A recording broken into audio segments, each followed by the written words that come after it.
அளவு நான் எடுத்துன்னு தானே போனேன். உள்ளே போனால் 2வது ஒரு கயிறு எடுத்துகிட்டு வந்தால் ஒரு 3வது முடி போட்டால் அப்படி திரும்ப ஒரு ஜான் கயிறு தேவைப்படுறது. பெருமாள் கண்ணன் பார்த்து சிரிக்காமல் சிரிச்சுட்டு இருக்கான். அம்மாவுக்கு டெஸ்ட் வச்சுட்டே இருக்கான். இவன் எத்தனை நேரம் பெருமாளை கட்டுறதுக்கு அவள் யூஸ் பண்ணுறாங்கிறத பார்ப்போம்ட்டு அவள் சிரத்தை பார்த்து கொண்டிருக்கிறான் கண்ணன். கொஞ்ச நேரம் கழித்து இன்னொரு ஒரு ஜான் வயிறு கேட்டது. ஒரு ஜான் ஒரு முழம் மாறி மாறி மாறி யசோதை பிராட்டி நினைச்சாலாம், என்னடா கண்ணனுக்கு வெண்ணெல்லாம் நான் தானே கொடுத்தேன், வயிறு அவ்வளோ பெருசாவாக இருக்குது என் கண்ணனுக்கு. நினச்சி பார்த்தாலாம், ஐயோ சேச்சேன் என் குழந்தை மேலே நானே கண்டு போடுறதா அப்படின்னாலாம். அதுக்காக தான் இப்போ கோழி மிதித்து குஞ்சு முட வாங்கலான்னு ஒரு பழமொழி வந்தது. அப்போ அதனால கண்ணனுடைய வயிறு அவ்வளோ பெருசு கிடையாது. ஏன் இந்த கயிறு பத்த மாட்டேங்கிறது? கடைசியாக ஒரு முயற்சி பண்ணுவோம்னு சொல்லி எந்திர ஒரு பிரயத்தனமாக நேராக உள்ளே போய் ஒரு கயிறை தூக்கிட்டு வந்து கட்ட போகிற போது திரும்பவும் கட்டுப்படலை. கிருஷ்ணான்னாலாம் டக்குன்னு வயிறு குறைச்சிக்கிட்டானா டக்குன்னு கட்டுப்பான். அவனை நினைத்ததுனாலே பகவான் எப்பொழுது நம்மிடத்தில் சரணாகதி பண்ணிவிட்டாலோ நம்ம கட்டப்பட்ட வேண்டியதான்னு பெருமான் நினைச்சுன்னா. கண்ணான்னு நினைச்சா, கிருஷ்ணான்னு நினைச்சா, நாராயணான்னு நினைச்சா, கோவிந்தான்னு நினைச்சா, யாரோ ஒரு பெருமாளை நினைச்சா. அவன் கும்பிட்ற பெருமாளை தான் அவன் நினைச்சா. ஆனால் பெருமாள் அவன்கிட்ட வளர்ந்துட்டு இருக்காரு அவனுக்கு தெரியலையே. ஆக டக்குன்னு கட்டுப்பட்டான். அப்படி கட்டுப்பட்டதுனாலே பிடிச்சி இறுக்கிட்டான் பெருமாள். அப்படி பிடிச்சி இருக்கிறதுனால அப்படியே இடுப்பில் அப்படியே ஒரு நல்ல தழும்பு உண்டாயிடுச்சு. அதைத்தான் தாமோதரன் அப்படிங்கிற திருநாமத்தினாலே அனுபவித்தாள் நாச்சியார். எல்லா ஆழ்வார்கள் அனுபவித்தார். இன்றைக்கும் ஒரு விஷயத்தை சொல்லுகிறேன். ஸ்ரீரங்கத்தில் இருக்கக்கூடிய பெருமாளை போய் சேர்த்தல்னா இந்த இடுப்பில் ஒரு தழும்பு இருக்கும். இன்றைக்கும் பெருமாள் ஸ்ரீரங்கத்தில் இருக்கக்கூடிய பெருமாள் திருமஞ்சனத்துக்கு போட்டு அந்த பெருமாளுக்கு திருவாபரணங்கள் சாத்துகின்ற பொழுது அந்த அவருக்கு வஸ்திரங்கள் சாத்துகின்ற பொழுது அந்த தழும்பு மறையும்படி அப்படி கட்டுவார்கள். சாத்துப்படி பண்ணும்போது அப்படி கட்டுவார்கள். ஒரு ராமானுஜர் கேட்டாராம், இதே இந்த தழும்பை மாறுறபடி தெரிகிறவாதி பண்ணான்னா பகவான் மேலே இருக்கக்கூடிய தழும்பு பார்த்து இவ்வளவு அழகாக இந்த தழும்பு இருக்கிறதேன்னு பரவக்கூடியவர்கள் கண்ணிச்சில் பட்டு விடுவார்களோ, திருஷ்டிப்பட்டு விடுவார்களோ அப்படிங்கிறதுனால அதை மறைச்சி கட்டுறோம்னு ராமானுஜர் இடத்துல அங்கே உள்ள பட்டாச்சாரியார் இப்போ விளக்கம் கொடுத்தாராம்.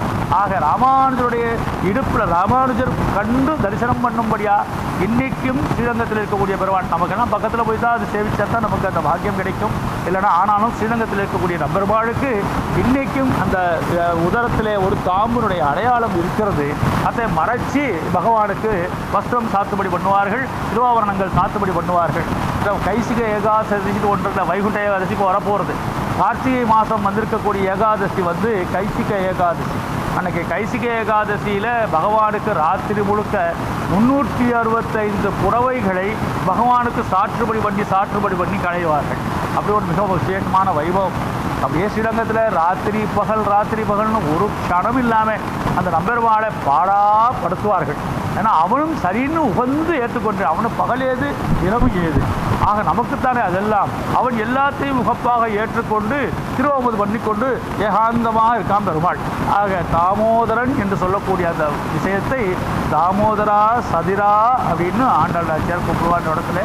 ஆக வாயை குடல் விளக்கம் செய்த தாமோதரன் யசோத பிராட்டியுடைய வயிற்றிலே பிறக்கவில்லை என்றாலுமே வசுதேவன் தேவகியுடைய வயிற்றில்லவா பிறந்தான். அப்போ தேவகி இடத்திலே பிறந்து யசோத இடத்திலே வளர்ந்ததான கண்ணன் யாரிடத்திலே வளர்ந்தானோ அவளுக்கும் தாயை குடல் விளக்கம் செய்தான். பிறந்த இடத்திலே ஒரு இடத்துல விளக்கம் பண்ணினவன் வளர்ந்த இடத்திலே அந்த வயிற்றிலேயே கட்டுப்பட்டான். ஆக ரெண்டத்தையும் பேலன்ஸ் பண்ணுறார் பெருமாள். தாயை குடல் விளக்கம் செய்த தாமோதரனை எப்படி கும்பிடணும்? புண்ணியமாய் வந்தோம் உயிரிழப்பாடுவான். அதாவது என்ன பகவானை எப்படி வரணும்னு சொல்கிறான். தாயை குடல் விளக்கம் செய்த தாமோதரனை எப்படி பகவானத்தில் நாம் சேவிக்க வேண்டும் என்கிற பாசுரத்திலே இன்றைக்கு ரொம்ப அற்புதமான அமைந்திருக்கக்கூடிய பாசுரம். இன்றைக்கு பகவானை ஏற்கனவே சொன்னார் போல பரம் வியூகம் விபவம் அந்தரியாமித்துவம். இன்னைக்கு அச்சை நிலையிலே இருக்கக்கூடிய பகவான் அச்சாவதார மூர்த்தி, அச்சாவதார திருவேணின்னா இன்னைக்கு இங்கே நம்ம வெங்கடேச பெருமாளை சாட்சியாக சேவித்துக் கொள்கிறோம். அச்சாவது இருக்கு. இவரிடத்திலே நமக்கு 2 கைகள் நமக்கெல்லாம் இருக்கிறது. அவர் 4 கைகளை வைத்துக் கொண்டது காரணம் நம்பி சக்கரத்தை மறைக்க முடியாது, பச்சஸ்தலத்தை மறைக்க முடியாது. பகவான் தாயார் அகலகில்லேன்னு இறைவென்று மலர்மேன் மங்கை உரை மாறுபட் எப்பொழுதுமே மகாலட்சுமி தாயாரை மனசிலே வச்சுருக்கார், இதயத்தில் வச்சுருக்கார். இந்த 3ஐயும் மறைக்க முடியாது அவனால். ஆகையினால்தான் அடியோமோடும் நின்னோடும் பிரிவின்றி 1000 பல்லாண்டு படிவாய் நின் வளமார்பில் வாழ்கின்ற மங்கையும் பல்லாண்டு படிவார் சோதி வளத்துறையும் சுடராடியும் பல்லாண்டு படைப்போர்ப்புக்கு முழங்கும் அப்பாஞ்ச சன்யமும் பல்லாண்டு அப்படின்னுட்டு பல்லாண்டு சேவிக்கிறபோது பெரியாழ்வார் இந்த மூலத்தையும் மாத்திரம் விடாமே சொன்னார். அப்போ அந்த லட்சணத்தோடு இருக்கக்கூடிய இந்த பெருமாள் இங்கே எழுந்தருளிருக்காரே, அவரை நாம் சேவித்துக் கொள்ளக்கூடிய அந்த திருவேணி அச்சாவதார திருவேணி. அச்சியாக இருக்கக்கூடிய பெருமாள் இப்பொழுது இந்த உலகத்திலே நாம் நம்முடைய மனதிலே எதாக பகவானை நினைக்கிறோமோ அததாக அவன் கொடுத்து கொண்டிருக்கிறார். அவரவர் இறையவர் குறைவிலர் அவரவர் விதிவழி அடைய நின்றனரே. நம்மாழ்வார் பாசம் ஜாய்க்கிறாரே, உயர்வர உயர்நலம் உடையவன் எவனவன் மயர்வரவதி நலம் அருளினன் எவனவன் அயர்வரும் அமரர்கள் அதிபதி எவனவன் துயர் அரு சுடர் அடி தொழுதுவலன் மனனே. பாசனத்தில் சொல்றார், அவரவர் இறையவர் குறைவிலர். யார் நான் திருப்பரங்குன்றம் முருகப்பெருமான் தான் எனக்கு ரொம்ப வசதி, கும்பிட்டுக்கோ.